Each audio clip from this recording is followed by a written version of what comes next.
சாய்ராம். என் அன்பு செல்லமே, என்னுடைய அழகான தங்கமே, எத்தனை விதமான வழிகளோடு உன் வாழ்க்கையில் நீ வாழ்கிறாய். முதலில் யாராவது ஒருவர் திடீரென்று ஏதாவது ஒரு விஷயத்தை உனக்கு செய்து விடுவார்கள். என்ன செய்கிறாங்க ஏது செய்கிறாங்கங்கிறதே உன்னால் புரிஞ்சுக்க முடியாது. நிறைய விஷயங்களை தேவையில்லாமல் செஞ்சுருவாங்க. அதனால உனக்கு மனசு கஷ்டமாயிடும். நம்ம அமைதியாக இருந்தாலும் மற்றவங்க நம்மளை கஷ்டப்படுத்திட்டு இருக்காங்களே அப்படிங்கிற ஒரு மன வலியோ உனக்கு வந்துடும். அடுத்தது உனக்கு தோன்ற விஷயம் என்னன்னா, ஏன் இத்தனை விதமான கவலைகள் அந்த தெய்வம் நமக்கு கொடுத்துச்சு அப்படிங்கிறது. தங்கப்பே, உன்னுடைய வாழ்க்கையில் நிறைய கஷ்டத்தோடு தான் நீ வாழ்ந்துட்டுருக்க. ஒவ்வொரு விஷயத்தையும் எடுத்து எடுத்து பார்க்கணும், பேசணும் அப்படின்னா இங்கே நிறைய இருக்குது உன்னுடைய வாழ்க்கையில். ஆனால் இதுக்கு மேலே உன்னுடைய வாழ்க்கையில் எந்த விதமான தப்பும் நடக்காமல் நான் பார்த்துக்க போகிறேன். இது வரைக்கும் உன்னுடைய வாழ்க்கையை உன்னுடைய கையில் கொடுத்துருந்தேன். உன்னுடைய கையில் நான் கொடுக்கும்போது என்ன பண்ணேன்? பயந்தேன். ஒவ்வொரு நிமிஷமும் பயந்துக்கிட்டே இருந்தேன். ஆனால் இதுக்கு மேலே உன்னுடைய வாழ்க்கையில் பயம் அப்படிங்கிற ஒன்றை எடுத்துட்டு சந்தோஷம் அப்படிங்கிற ஒன்றை கொடுக்கலாம் அப்படின்னு முடிவெடுத்துட்டேன். இது வரைக்கும் உன்னுடைய வாழ்க்கையில் நிறைய பிரச்சனைகள் இருந்திருக்கலாம், நிறைய கவலைகள் இருந்திருக்கலாம், நிறைய மன வருத்தங்கள் இருந்திருக்கலாம். ஆனால் இதுக்கு மேலே பிரச்சனைக்கோ வருத்தத்துக்கோ இல்லை இவன் இப்படி செஞ்சுட்டான், என்னுடைய வாழ்க்கையில் இவனை நம்பினேன், ஆனால் இவன் எனக்கு காலை வாரி விட்டுட்டான், எனக்கு துரோகம் செஞ்சுட்டான் அப்படின்னு யாரும் உனக்கு புதுசாக வரப்போகிறதில்ல. இருக்கிற அத்தனை பேரும் உன்னை கஷ்டப்படுத்தியிருப்பாங்க. அவங்கள எல்லாரையுமே உன் வாழ்க்கையிலிருந்து எடுப்பேனே தவிர மற்றவங்க புதுசாக உன்னை கஷ்டப்படுத்துறதுக்குன்னு ஆளை நான் உருவாக்கவும் இல்லை. அப்படிப்பட்டவங்கள உன்னுடைய வாழ்க்கையில் இனிமே வர வாழ்க்கையில் சேர்க்கவும் மாட்டேன். ஏன்னா பாடுபட்டுட்டேன். எத்தனையோ விஷயத்தில் அமைதியாக இருந்து நீ பாடுபட்டுட்ட. என்கிட்ட இப்போயும் நீ சொல்கிற விஷயம் என்ன தெரியுமா? அமைதியாக இருக்கிறதுக்கான பரிசு தான் இதுவா? எல்லார்ட்டையும் ஏமாறுறதா? எல்லார்ட்டையும் நல்லது நடக்கணும், நல்ல விஷயம் செய்யணும், அற்புதமான விஷயம் நடக்கணும்னு நான் தெய்வத்தை வேணுனா, தெய்வம் எனக்கு செய்கிற விஷயம் ஒன்று தான். அடுத்தவங்க எனக்கு துரோகம் பண்ணுறாங்க, அந்த தெய்வம் பார்த்துக்கிட்டு இருக்கு. அதுதான் எனக்கு தெய்வம் செய்கிற விஷயம் அப்படின்னு நீ என்கிட்ட சொல்கிற. நீ எப்பயுமே தெய்வத்தை தப்பாக தான் புரிஞ்சிக்க போறியா? சரியான விஷயத்த புரிஞ்சிக்க மாட்டியா? எப்போ பார்த்தாலும் கவலைப்பட்டுட்டே இருக்க போறியா? முதல்ல உன் வாழ்க்கையை உன் கையில் ஒப்படைச்ச.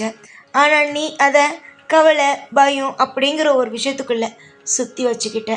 ஆனால் இதுக்கு மேலே அப்படி ஒரு விஷயம் தப்பாக எதுவும் உன் வாழ்க்கையில் நான் செய்ய போகிறதில்ல. எல்லாம் உன் வாழ்க்கையில் அற்புதம் அப்படிங்கிற ஒரு விஷயத்துக்குள்ளே தான் போகுமே தவிர இனிமேல் கவலை அப்படிங்கிற ஒரு விஷயத்துக்குள்ளே உன் வாழ்க்கை என்றைக்குமே போகாது. நீ பட்ட கஷ்டங்களுக்கும் நீ பட்ட ஒவ்வொரு விஷயங்களுக்கும் கூடிய விரைவில் மருந்தா உன்னுடைய வாழ்க்கையில் நீ படுற அனைத்து கஷ்டத்துக்கும் நிச்சயமாக நான் உனக்கு பதில் சொல்வேன்.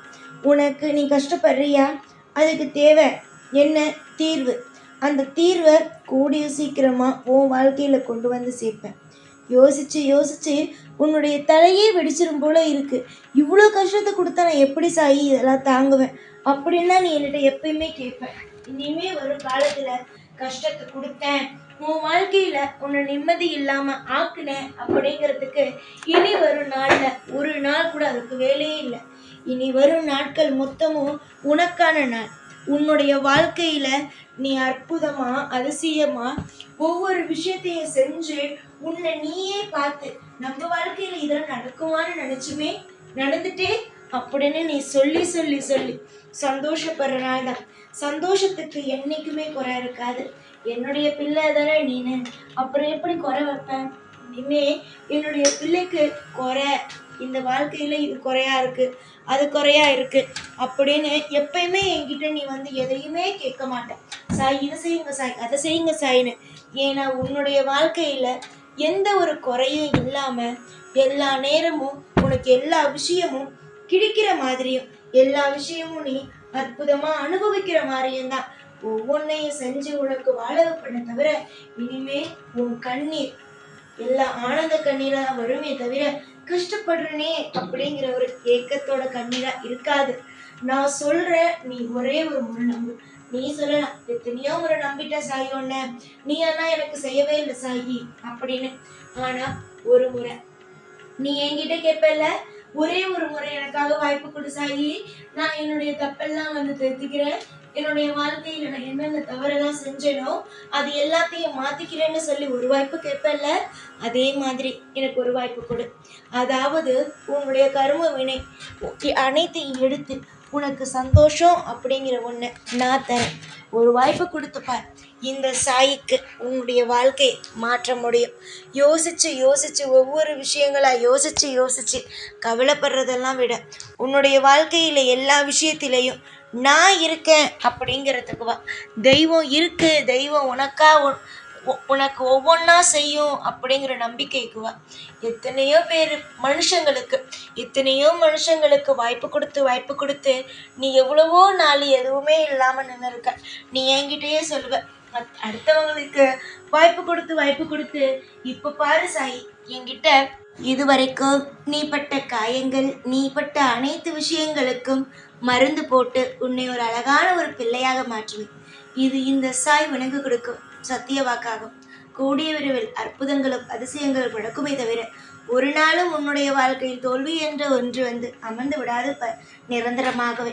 அதாவது தோல்விகள் எப்பொழுதும் நிரந்தரம் அல்ல. அது ஒவ்வொரு கால நிலையில் உனக்கு சில விஷயங்களை சொல்லி கொடுக்கவும் உன்னுடைய மனதில் இருக்கும் சில விஷயங்களையும் மாற்றுவதற்காக வந்தது. அது சில சமயம் வரும், சில சமயம் உன்னை விட்டு போகும். எல்லாமே நிச்சயமாக மாறும். நீ எதையெல்லாம் தேடுகிறாயோ, எந்த விஷயமெல்லாம் உன்னுடைய வாழ்க்கையில் இது வேண்டும் அது வேணும்னு கேட்குறியோ, அது எல்லாமே கிடைக்கும் கிடைக்கும் கிடைக்கும். நிச்சயமா நம்பிக்கை வை. இந்த சாய் மீது நம்பிக்கை வைத்து நீ செய்யும் ஒவ்வொரு காரியமும் நிச்சயமாக அடுத்த கட்டம் என்ற ஒன்றுக்குள் போகுமே தவிர எந்த ஒரு கால நேரத்திலேயும் உன் வாழ்க்கை முடிந்து விடாது. புரிந்ததா? உனக்கு பிடித்த வேலையும் பிடித்த வருமானமும் நீ செய்யக்கூடிய வேலையிலும் அற்புதமான வருமானங்களும் கிடைக்கும். நீ எதிர்பார்த்து கொண்டிருக்கும் வாழ்க்கை துணை உனக்கு கிடைக்கும். குடும்பத்தில் இருக்கும் பிரச்சனைகள் நீங்கும். குடும்பம் எல்லாம் உன்னை எப்பொழுதும் எதிர்த்து எப்பொழுதும் உன் மனதை காயப்படுத்தாமல் உனக்கு ஆதரவாக இருக்கும்படி நிச்சயமாக அனைத்து சுப விஷயங்களையும் உனக்காக செய்து இந்த சாய் உன்னை வாழ வைப்பேன். இந்த ஒரு அப்பா ஒரு பிள்ளைக்கு என்னென்ன செஞ்சு சந்தோஷப்படுத்துவாங்களோ அது எல்லாமே இந்த சாயிட்ட இருந்து உனக்கு நிச்சயமா கிடைக்கும். அவசரம் வேண்டாம், நிதானமாக இரு. ஒவ்வொரு நிமிஷமும் நிதானமா இருந்து ஒவ்வொரு விஷயத்தையும் எப்படி இருந்தாலும் என்கிட்டேருந்து வாங்கிக்கோ. அதை விட்டுட்டு கோவப்பட்டு நிதானத்தை இழந்து கஷ்டப்பட்டு இதெல்லாம் தேவையே அல்ல. சந்தோஷம் மட்டுமே போதும். எப்பொழுதும் உன் கூடவே இருப்பேன். இந்த சாய்நாத். ஓம் சாய்ராம்.